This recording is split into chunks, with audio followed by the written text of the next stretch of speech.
Hello, everyone. Welcome to the panel.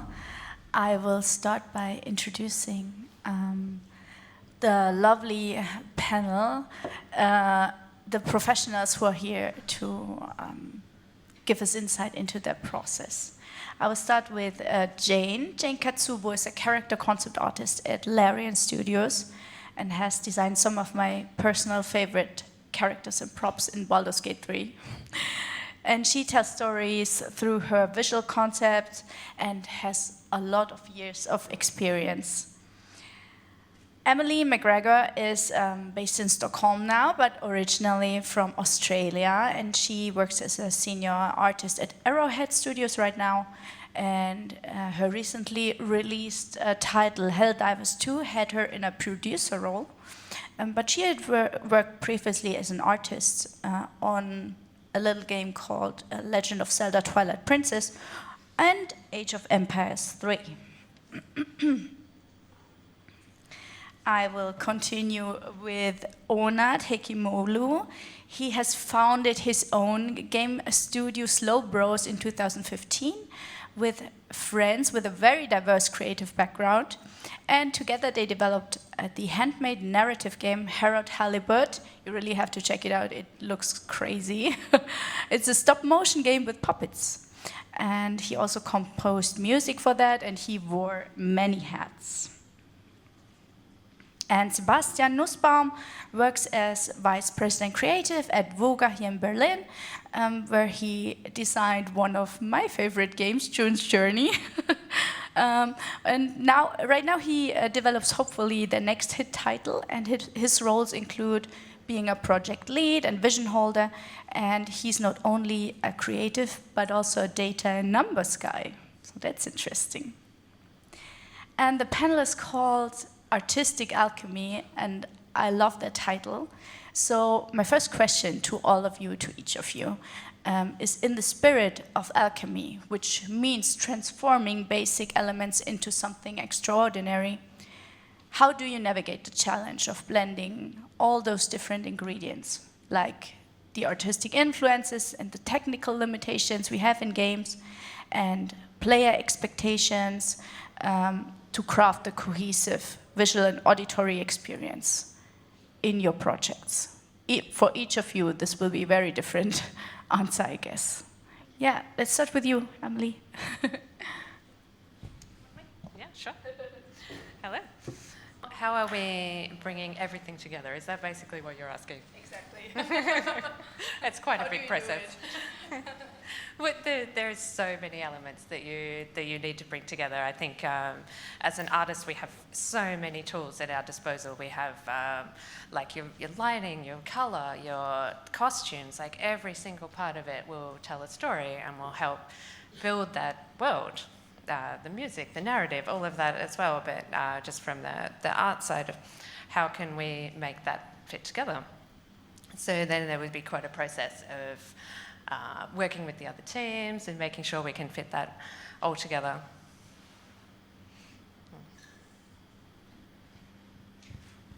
Does it work? Okay. So I think in my case it's a very specific process of rather distilling idea, especially working on Baldur's Gate because it's based on a lot of like pre-established D&D designs. So oftentimes I didn't have to make a lot of decisions about the designs. I didn't have to research a lot, but I rather had to distill it down. And this thing that you mentioned, that the restriction, the tech restriction, for me it's kind of one of the most actually inspiring things, because oftentimes they make you find the most interesting design decision. Yeah, I hope that makes sense. Yeah. Sorry. Yeah, for us, it was a mix of different things. First of all, when we started with Harold Halibut, I had no idea about making games at all, which was really helpful because we just thought about ideas and didn't know that they weren't possible. And because we didn't know that, we made them possible. it was obviously also somewhat resilience involved in that. And the other thing is, in our team specifically, we are a very small team. It was alternating between 4 and 8 or 10 people. So we could basically talk about everything. There weren't any long parts between us or so. So it was a very collaborative approach, that made everything consistent. I think that was a huge factor in our case. I think the bigger the team gets, the more kind of like difficult this topic can be. It's almost for us like or for me, like a cultural topic where, you know, I really need to understand every discipline, what the other discipline thinks and likes. So I really need to have, you know, the programmer really understand why the narrative is so important.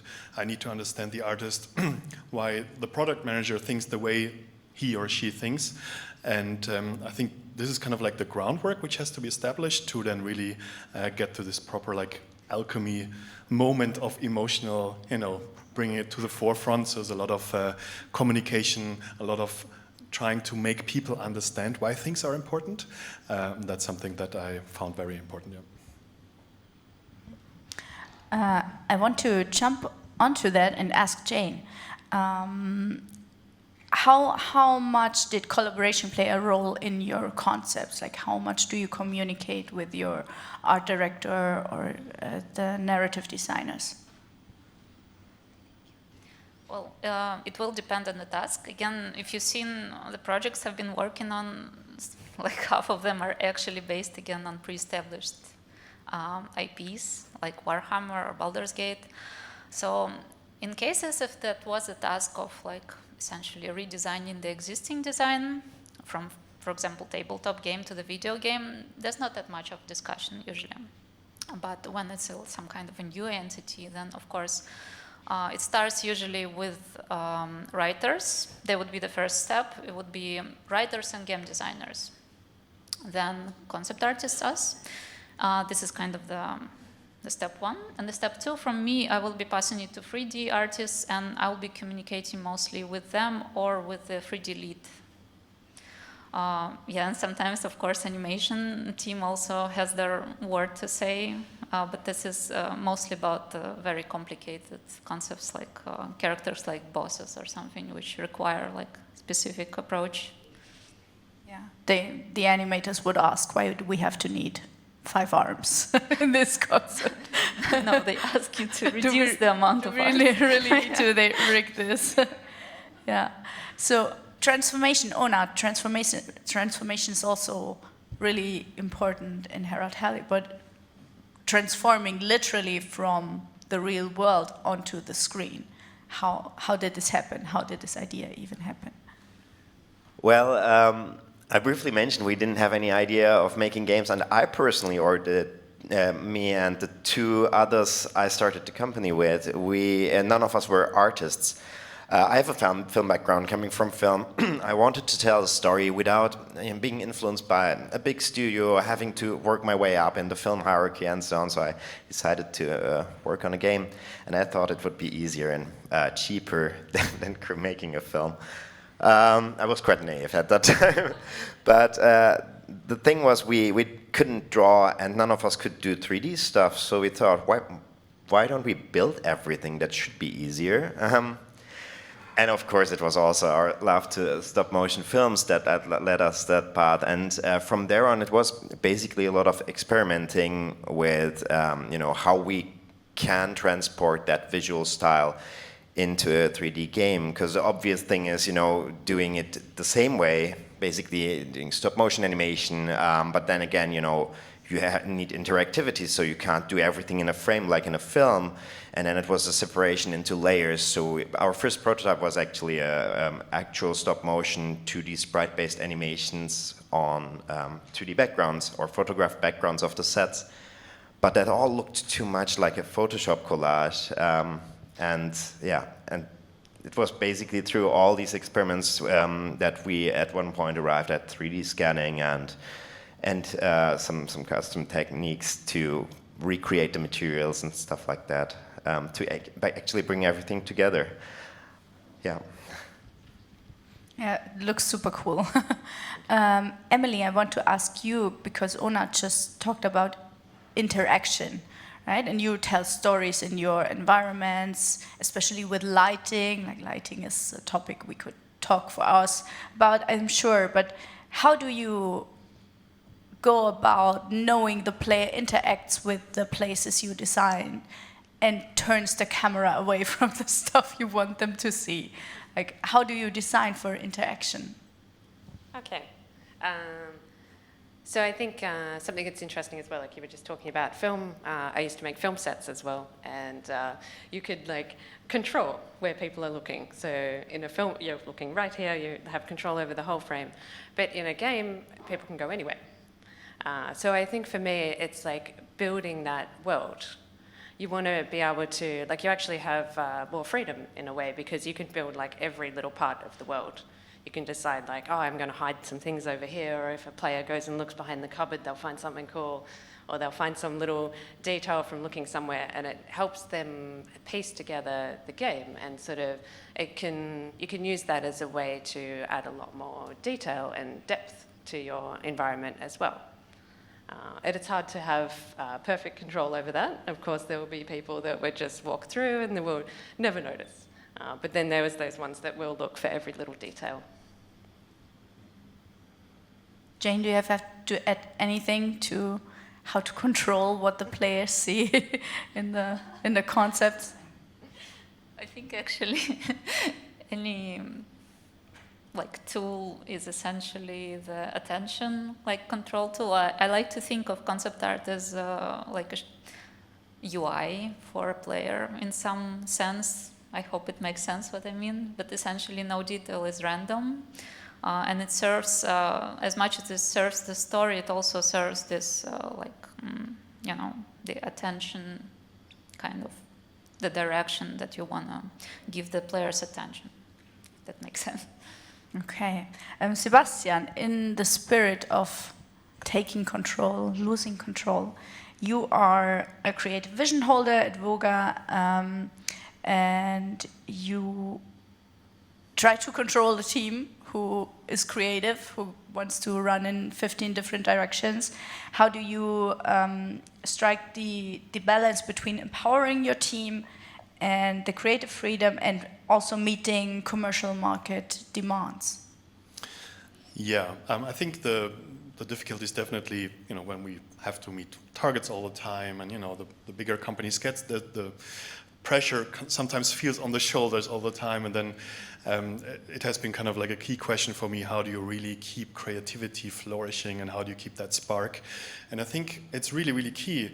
Also, the longer a company exists, that you keep that almost like a startup vibe of kind of, hey, we can do everything.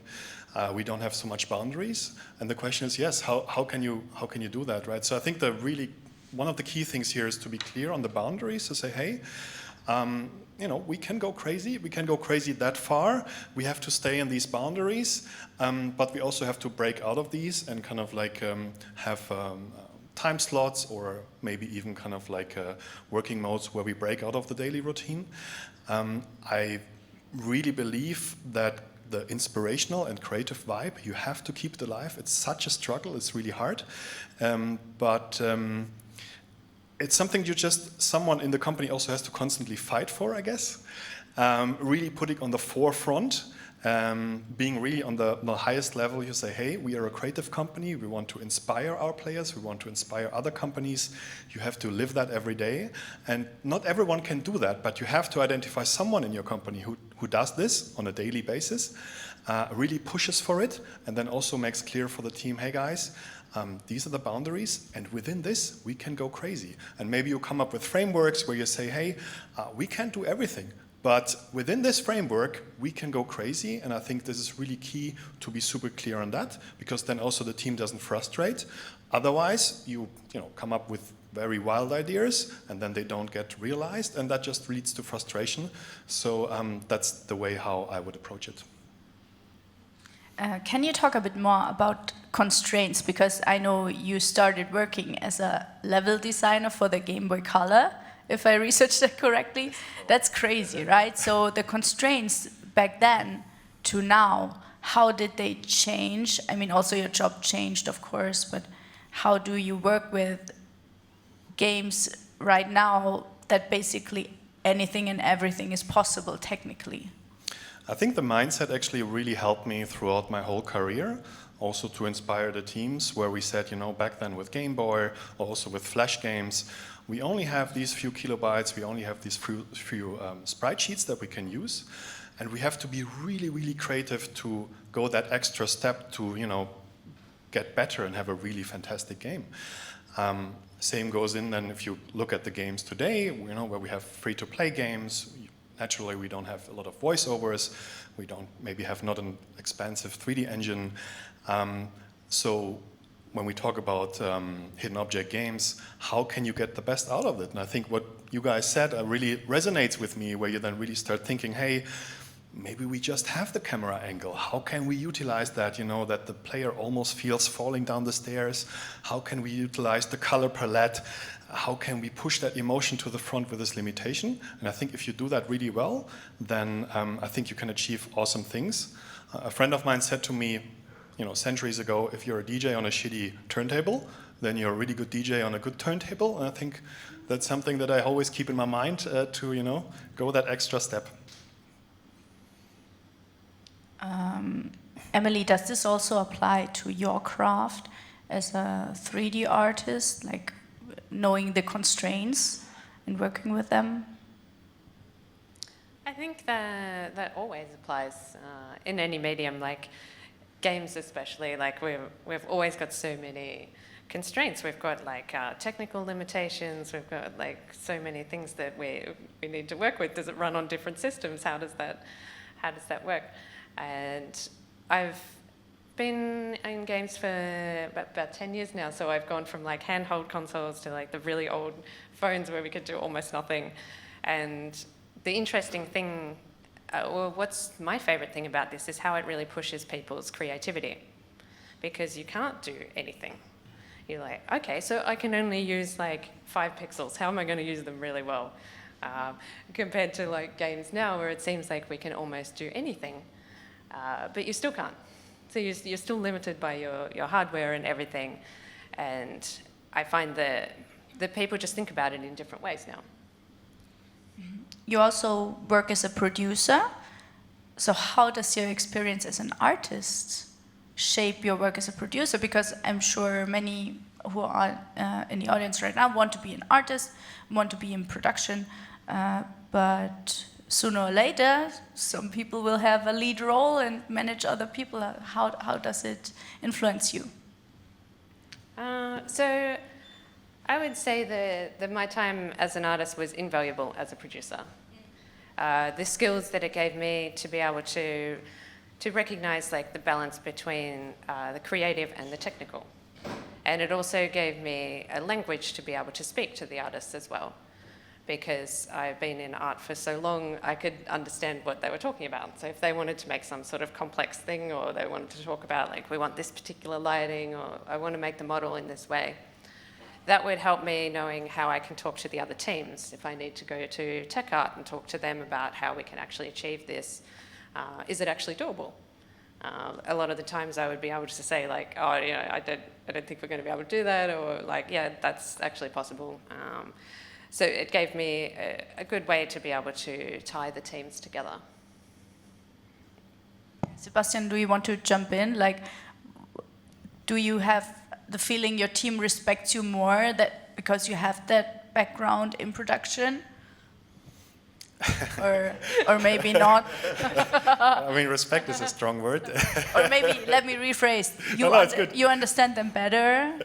I think it's really, really helpful if you work on a game and you know all the aspects of it, right? And then if you really carve out that strong game vision and you understand what each craft does, and then you go in, and I really like what we're saying here, that it's sometimes really key to have maybe 5 really strong aspects of it and not 25, and you make them really well. But then, of course, it really, really helps if you know all the systems and and you've done it yourself. it helps. Is it necessary? No. Do I get more respect? No. Because I think it's really, in the end, about building trust with the team, right? And how do you build trust as a manager? Well, you're a good manager, and you hopefully make the right calls. And I would rather say, building up the trust is more important than kind of like, looking at your CV, what you did, and do you get respect for that? I don't think so, no. Jane, correct me if I'm wrong, you are working freelance right now, full freelance? Yeah, full-time freelance at the moment. Yeah. Have you had experience with managers who are maybe not from the production side, who don't know as much about the production of a game? Have you any negative experiences in that? Sorry, I'm going a bit off script, but I'm really interested. So I have to say, for 4.5 years I was in-house actually in Larian. I think it's a very lucky, maybe even the studio that I was before. I've been very lucky with people and managers who are actually knowing the production side. I know maybe with HR sometimes it might be a problem because they are kind of the first filter. They're the first people who see your portfolio, and it's up to them to pass it to our director or not. And that's why it's important that they are actually kind of into this side of production, that they know how to judge that. But yeah, I think I was very lucky with all my 8 years of experience. Onat, I want to talk a little bit more about emotion, transforming emotions. How do you go about transforming complex topics and emotions in indie games? So, I think a big part in our case was or a big influence was my film background. So knowing techniques from film, and we already knew we wanted to create a very cinematic experience as well. So we actually also used a lot of tools from film, like how music comes together, how the dialogue works, how the staging, the shots, the cameras, and so on.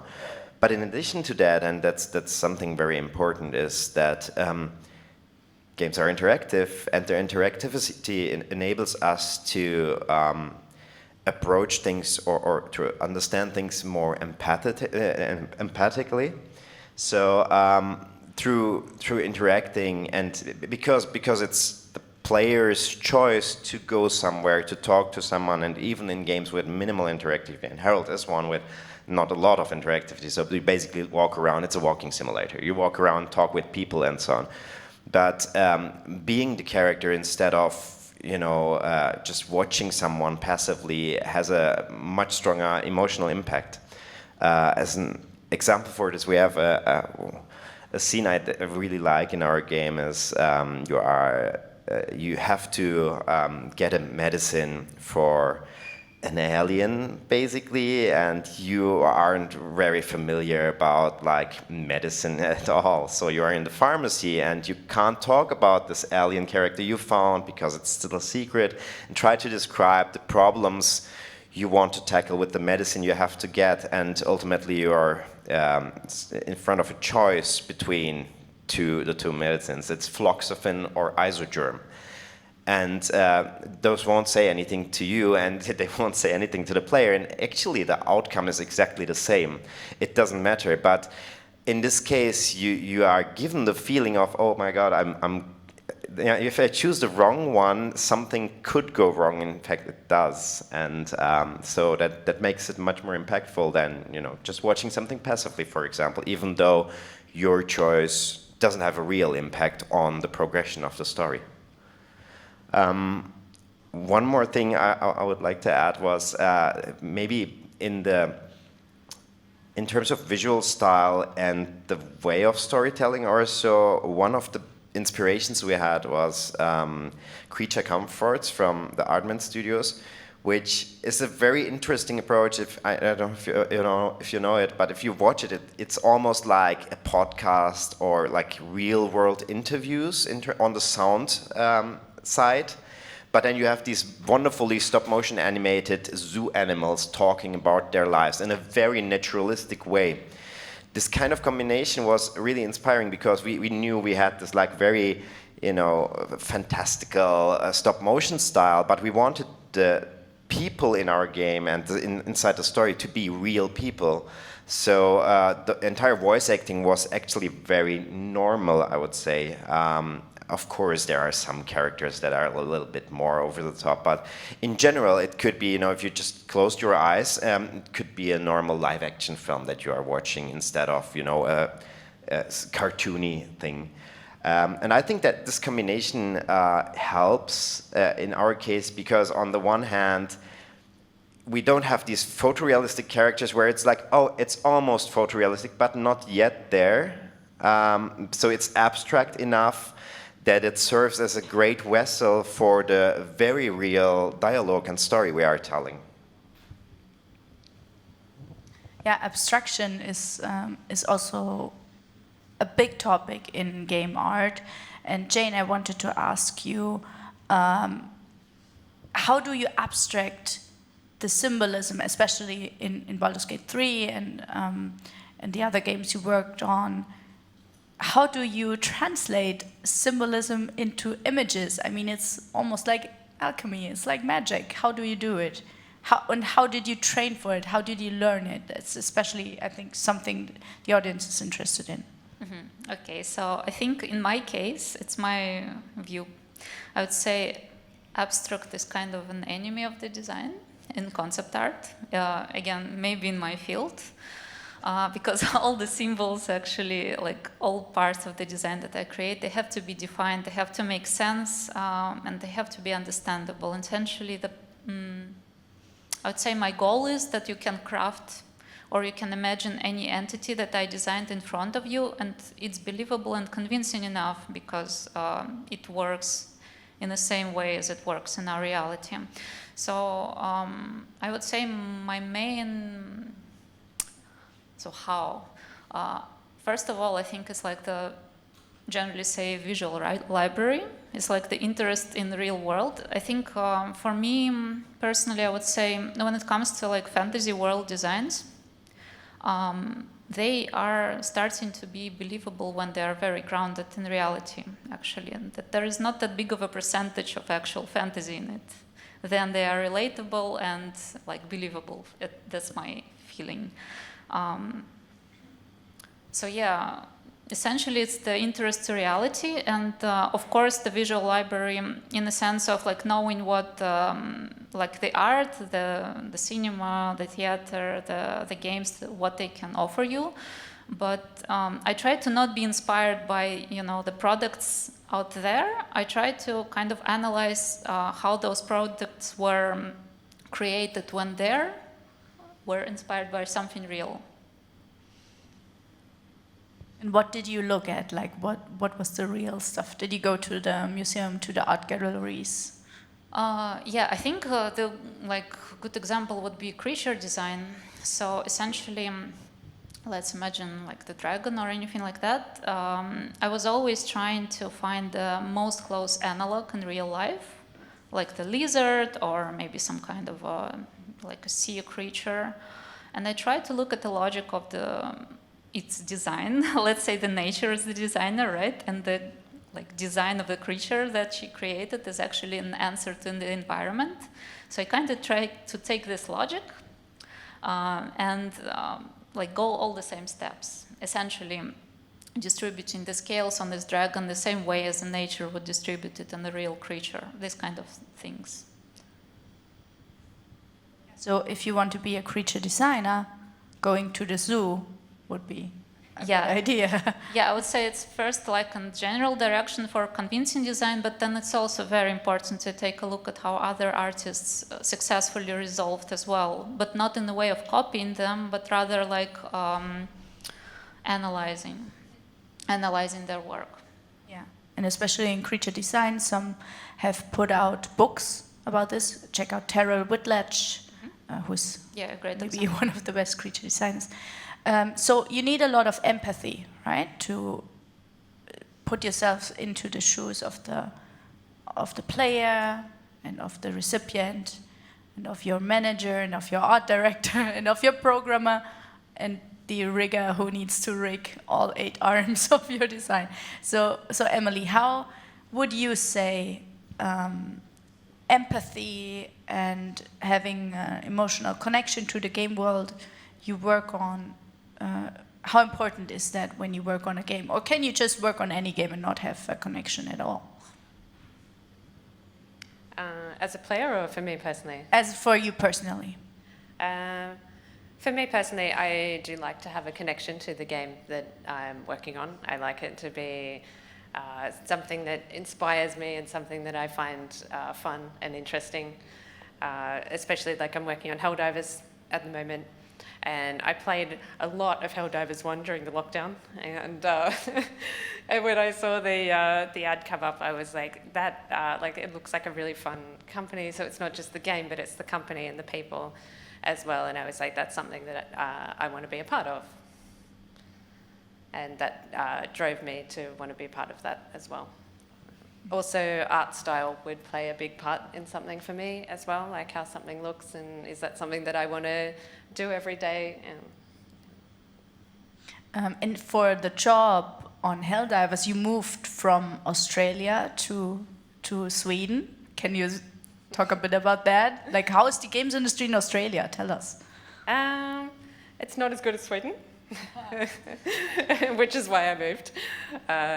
So I was there for about 10 years. There was a point where I got made redundant and worked again. So it's a little bit volatile. There's not that many companies there now. Like the mobile industry is probably the biggest there. We've got Activision and EA there. So there is some big ones. There's a lot of indie games that are coming up now because we've got like some tax breaks for like new companies and things like that. But I didn't feel like I had a lot of opportunities there. Like I was working on a lot of remakes and ports, which were good, but I also really wanted to challenge myself and I really wanted to work on an original IP. So yeah, when I saw this ad for Helldivers come up, I'd never been to Sweden before, so it was a bit of a gamble. Me and my partner both applied at the same time. And next minute we got the job. They're flying us to Sweden. Yeah, here I am 2 years later. Are you happy there? Are you happy you made the move? Oh, definitely. Yeah. Okay. Yeah. That's good to hear. Yeah. So when everything comes together, right, the right emotional tone and the right mechanics, games like June's Journey emerge, who just hit over 1 billion lifetime earnings. I contributed to that, so you're welcome. It's a really fun game. So now you're working hopefully on the next hit game. What are the ingredients you're looking for right now? First of all, I think it's a tough spot to be in because first hit is always difficult, second hit or the third or the fourth is, it gets tougher and tougher. So also, if you really want to inspire and still kind of like push for the edge, you start questioning yourself, okay, we achieved so much with this game, do we want to copy ourselves? Not really. So how can we kind of like fit an angle where we still keep our DNA, where we still keep what kind of like we think excites also us, right? I think, we need also to work on games which really excites us. And then it's just a tough one. And I think it starts with complete creative chaos in the beginning. And what I found always very interesting is that every discipline approaches it very differently, right? So you could have small teams and you say, hey, we need a new hit game. And then if an artist would drive this game, it would turn out very differently compared to a product manager or maybe a writer. And I think all these approaches are super valid. And then if you meet in the middle and the team understands, hey, all of these different perspectives makes a lot of sense.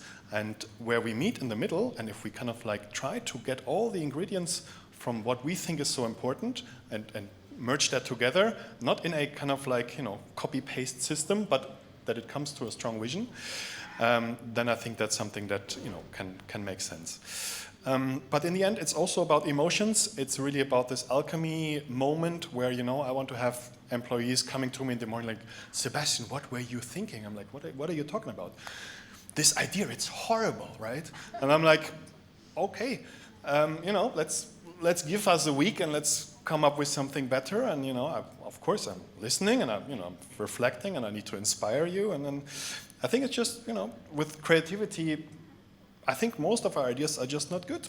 And it's really fun to come to this moment where you think, oh, I think there's a good idea.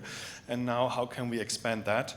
But especially in the beginning, there's a lot of people giving a lot of harsh feedback. I like it, but it's, I think you have to massage yourself through that to do that. And I think it's the same in indie games. It's the same in big titles. It's the creative spark in the beginning is very similar, I would say. Is there still, in your opinion, is there still room to experiment when so much money is on the line? Is there more room, maybe, than in indie to just maybe work on something, scrap it, work on another thing, scrap it? So that's something that I said earlier. I think I personally try to ignore the aspect money completely in the beginning because I think it's hindering. So of course, there's the question of scope where you say, hey, how much money do we have in the end? Can we build a big game, medium-sized game, or a small game? That's an important information, right? But in the end, in the beginning, if you go in with kind of like, we have to make money with it, and it has to fulfill this, and almost like a catalog, a checklist, I think then you will fail. You have to kind of like, nurture this small plant of creativity of this game idea, and kind of like when it starts to blossom, you can start thinking about, okay, but we will have to pay our salaries with it. How are we going to do that? But I think this initial spark needs its space to grow. Onat, what's next for Slow Bros? Like, how do you push your puppetry? Do you have anything in the pipeline? Yeah, we are actually at least thinking about some new projects. So because we were a small team, we didn't start with pre-production or anything actually, in fact, until we finished Harold Halibut. And since then, we, each of us took a little vacation afterwards. But yeah, we are basically actively now in the pre-production stage of, we have like 2-3 ideas that we are working on. We already know that we are going to use the same pipeline because we established a lot of tools and our kind of own style for this, so that kind of makes sense. And also the team is built in that way, So we have a very specific team with people from very different areas, also outside of games, and we even have people who don't like games at all, which, by the way, is always a nice test people basically, because if they like it, it's usually nice. Yeah, so that would be that. Yeah, that goes to what Sebastian said, right? You can start a game from any point, like just find that little red thread and pull it, and maybe something cool comes out. So for you, Jane, the beginning of a concept, like the initial idea, there are super many approaches how to get that idea. What's yours? Depends on the task. It depends on the Always. task. Yeah, depends on the task, really. Like, just say a character. Yeah, you get the brief for a character, specific part in the story, maybe a little NPC or something. Yeah, it will depend again on the amount of information I have from, say, writers or game designers. But I think, generally speaking, I'll start with archetype, right? And then within this archetype, I'll try to explore additional directions, essentially giving it some kind of personality. Yeah, I don't know if it answers the question enough. Like, of course, I can say, yeah, of course, I can start with sketching, and I prefer start with sketching to kind of try to see what I can offer. Then I will go to explore my Pinterest, which is like 10 years old already. It's super big, and I love it. It's a giant visual library. But it's important for me to try and maybe distill what I have to say. And then definitely I will see something better out there, but it's important that I try it. Yeah, that would be like sketching would be the first check with art director. Then usually there will be an answer that there is something good in option A and something good in option C. Can you please explore this direction? It's gonna be a repetitive process until I grasp what they want to see. And then, yeah, I'm gonna start defining. And again, there would be a second round of looking for references, but this time it will be specific things for elements. As I mentioned, I really try, but I gave an example with creature design, right? But actually it works for anything. I can give example like of any kind of belt or anything. I can invent one, but it will always be less interesting than a combination of ideas that I will find out there in museums or in books or online in reality, essentially. Mm-hmm. What game are you working on right now? Is there anything you can say about it? You can't. I can say I work for like as a freelancer right now for D&D for the next books. Again, NDA. Can't say more, but yeah, everything is kind of NDA right now. But are you having as much fun as on Baldur's Gate 3? That's good to hear. Okay, let's look out for that project. Yeah, and for you, Emily. What's next? Helldivers 2 got released, so what are you working on right now? Lots more fun things for Helldivers that I'm not allowed to talk about. So since the game came out, we were actually going to move on to a new project, but because it went so well, we've decided to continue making extra content, and that's what I'm part of now. As a producer or an artist, or both? As an artist now. As an artist. Yeah, so environment artist. Environment artist. That's super interesting. I wanted to ask each of you, because I'm sure the audience is interested where you come from, your educational background and how it influences your work right now. Like you said, you were in the industry for 10 years, so 10 years ago you were studying?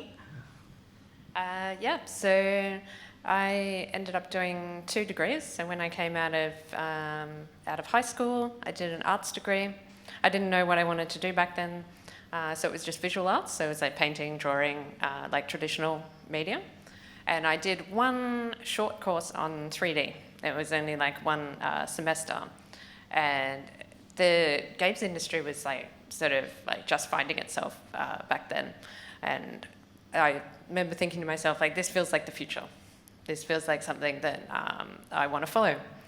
So I ended up going into a games university after that. It was another 2-year course where I could just focus on 3D game design and watching lots of making-ofs.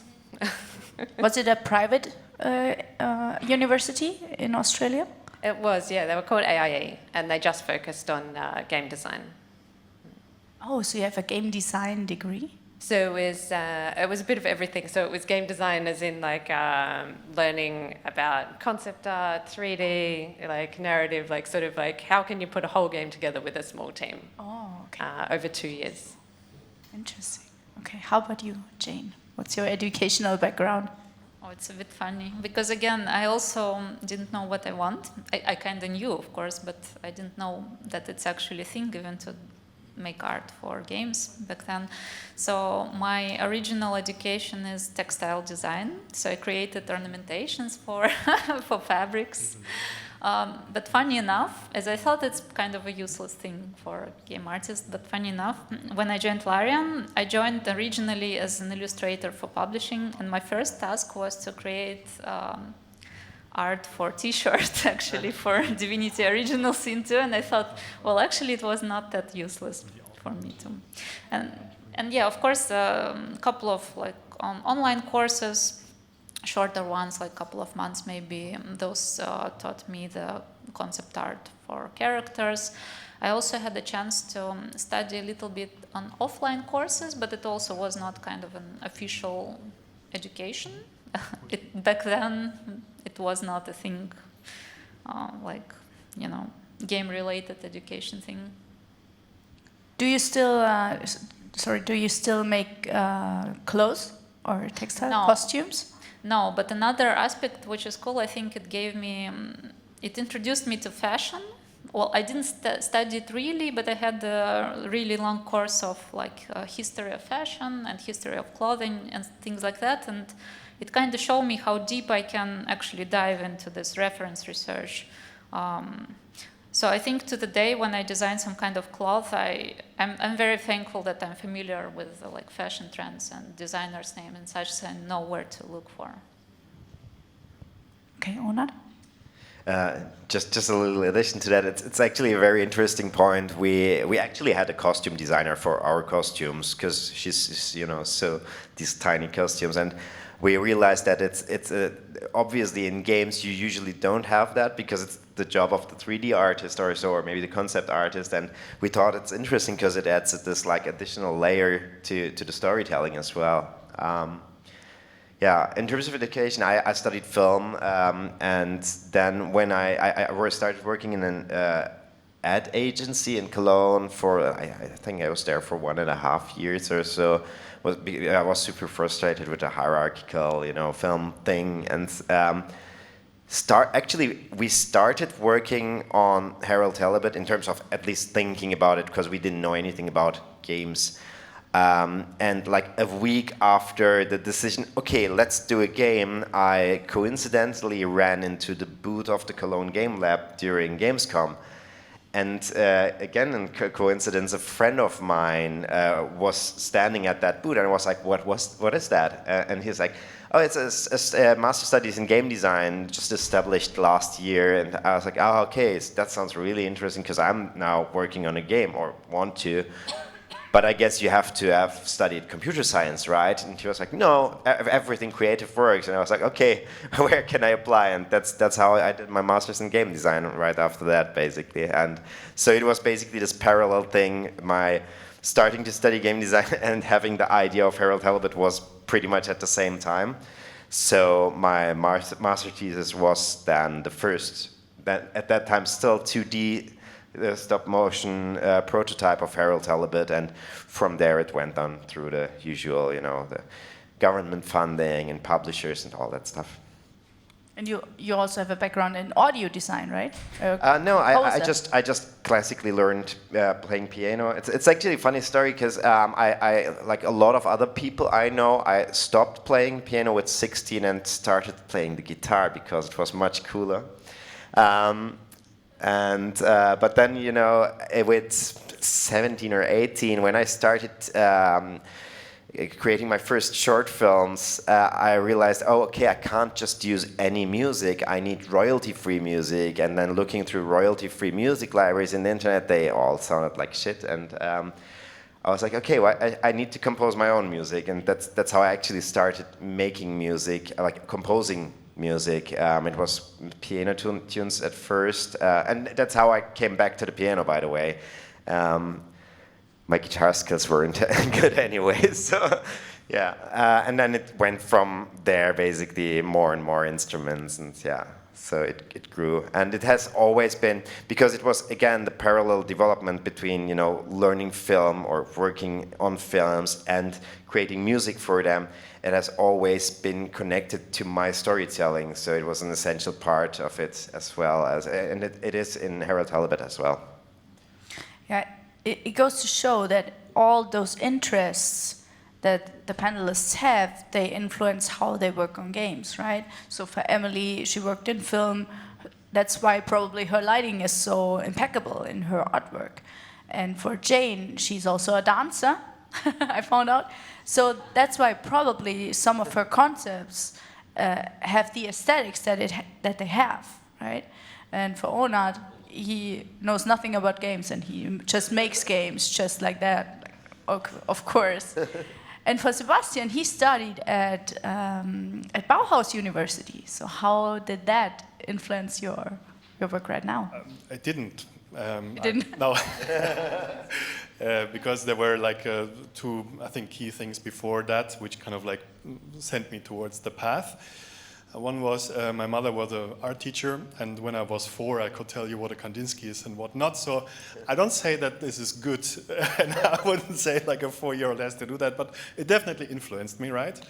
And then, so I really knew how important art is also for myself and for everyone, but I was struggling so hard, how could I make money with it, right? There was no YouTube back then and stuff, so I was super lost after school. And then one day a friend of mine came over and he installed Macromedia Flash on my computer, right? And I started like, okay, I can draw vector art, I can attach code to it, and it does stuff. And this was for me kind of like this aha moment in my life where I said, you know, I know why I'm here, I know what I want to do, I'm gonna start working on games, and that's, then the rest followed, but that was really the crucial moment. Amazing. I have an almost 4-year-old. She does not know what a Kandinsky is. And that's yet. good. Yet. Okay, we are at the end of our interview part. Maybe there are some questions from the audience.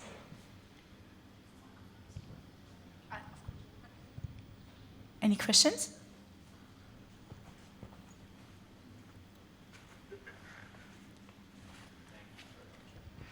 Hello, everyone. Thank you very much for that. Talking about emotion and how to bring it to your players, I know we talked a little bit about film. There are guidelines, I suppose, in film about editing and music, and we need the emotion to swell. For you guys, when you're designing games and wanting to transfer the emotion to the player, are you using the concepts that we've all kind of developed watching film and TV, or are there specific game guidelines, I suppose, and are there any studies in it? Like I know some horror films, they test it and see like, The Conjuring's the scariest one. Like, is there anything in games that's similar? I would say, having worked on both, there is so much crossover because we have all the same tools at our disposal, like your lighting and everything like that. And it was with games, I would often think about like, how do you want the player to feel? And then design everything around that. So like, say you're making like a kitchen, for example, like is it like all run down and desaturated colors, and does it look like it's out of Last of Us? So you feel like, like that sort of dread, or is it like beautiful, well lit and sunny and happy? So you can sort of really carry that emotion in different ways.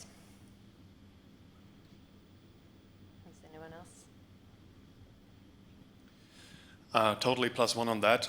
Also, like when we really try to convey a special mood, sometimes we really go through specific movies where we think this captures it.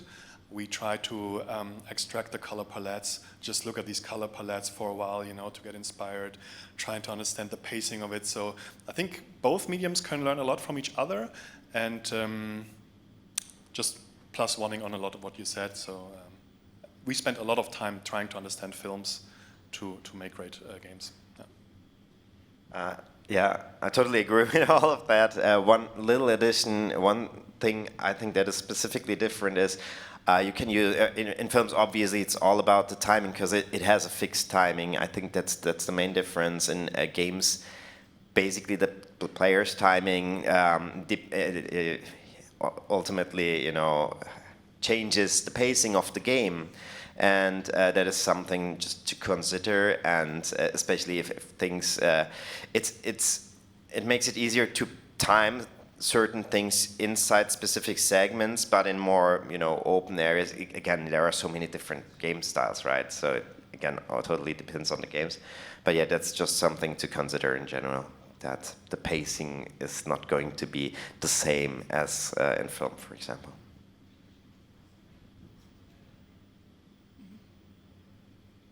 Any more questions? None?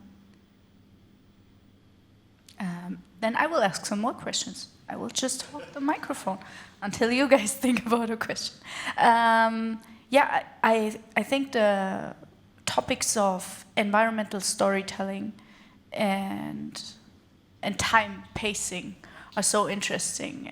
They go together in one job that's called the level designer. Can you maybe, Sebastian, talk a bit more about level design? I think that's skill I'm least equipped to talk about currently, but when we talk about pacing in general, maybe you can give me a bit more, kind of like guide me a bit more with the other question. So when you design like a part of the game that has to convey a specific emotion, Yes. like how would you implement that in terms of the environment and the dialogue? And I think at the core is really kind of like almost like in a movie, the script, right? Kind of like what do we want to convey as an emotion, right? That's where we start. And then we try to think about, okay, what does the game offer in regards of narrative tools? How can we transport that? And as you said, one of them is, of course, environmental storytelling, where you say, hey, what is the background? What's the mood we want to convey? We actually use the camera a lot to convey, do we want to have a more relaxed situation? Do we want to have, because it's fixed in our end, right? We don't have a free roaming game. So we can work with the camera a lot and then really convey a lot of kind of like density, anger, whatever. That's a big tool for us. And then with the dialogue and also what happens in them. And then really using also what we learned a lot from TV shows, the cliffhanger-esque aspect of, hey, you'll have an episode every week, which we cliffhanger at the end, and then the player is really angry at us, or sad, or happy, right? I mean, we have people calling us like, what's going on? Are you like, And we're like, well, actually, that's what we want. We want you to feel something, right? We want you when you turn off the game that you feel something, and not in regards that we want to make your life sad or misery, but if you feel something, I think you achieved it, because then you have a strong connection to the game. Like when I play an hour of Helldivers, then I feel strongly emotionally connected. Yeah. I have a bit more technical question for Onat. How did you get the puppets into the game? Can you talk a bit more about? Sure. I'm not sure what it's called in English. Telemetry. Photogrammetry, yeah. Photogrammetry. It's a method of 3D scanning. So basically, we're taking hundreds of photos of each asset that we create from all the different angles. In the beginning, we used an IKEA turntable for that, and we got so used to that one that when we changed it to a motorized one, we had so many problems first that we switched back to the manual one, and there was always one person sitting and just turning it slightly, taking the next photo, and so on. It was such a waste of time, actually. But yeah, and we have a fully motorized one now, after Harold Halibut, unfortunately, but for the next project. So yeah, we, by the way, a little fun fact, we took 1 million photos in total around for the game, and it was so much actually that it broke the mirror of our Canon 5D, so we had to buy a mirrorless camera next. Yeah, so once we have all these photos, the software, in our case it was capturing reality, then what it does, it's basically looking into common points between all those photos and then tries to understand where each dot of the object might be in 3D space, and so it can create a 3D model out of it. And these 3D models usually have like a super high poly count and are totally unoptimized. So especially if you take lots of photos, our character models ranged between like 15 to 50 million polygons. And then we go in and clean them up and do a manual retopology, which is especially important with character models because of animation. So you want them to have a nice topology. And then bake over the high poly details from basically the scanned data onto our game-ready models. At which point we still have the base color only, because that's what we scan inside the photos. So we had 2 techniques from there on. For character models, we actually went in and manually adjusted the material properties for each individual material in Substance Painter. The good thing is we had the direct comparison with the original model, so we could actually shine a flashlight on it and see how it reacts and so on. So that made it really much easier than just guessing like which kind of metal is this. And then for flattish objects like walls, the entire process was actually a little bit easier, because friends of us again, we had a lot of luck during the entire production and a lot of happy coincidences. So friends of us at the Technical University in Cologne happened to create the world's most advanced material scanning device, and we were the only people that were using it at the time. Unfortunately, I got bankrupt, so we never, I think no one ever will ever use it again. But yeah, so that made it possible to scan all the different material, or all the different textures, basically, the maps that you need for physically based materials in one go. But that only worked for flattish textures, objects. So we then went on and separated all the walls of our sets into individual walls to be able to scan them with the scanner. And yeah, that basically made that process a little bit faster. And then once these things are in the game, ultimately it's basically just 3D models. So we can go to do the normal 3D workflow from there, like motion capturing all the characters, for example. So all the animation in the game is actually motion captured. And I'm playing all the characters, by the way. It's also That's amazing. His stories go crazier as we go on. Yeah. Oh, one more question. Oh, sorry, yeah. Yeah, hello. I was wondering, maybe you have a word of advice for future or aspiring game designers or creators, or a word of advice for your past selves when you were younger?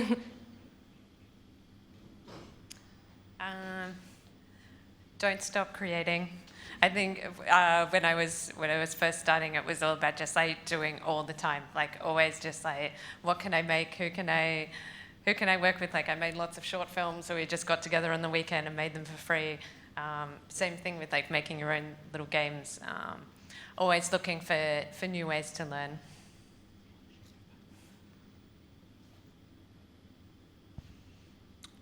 Yeah, I think it might sound a bit abstract, but not to allow yourself to be discouraged.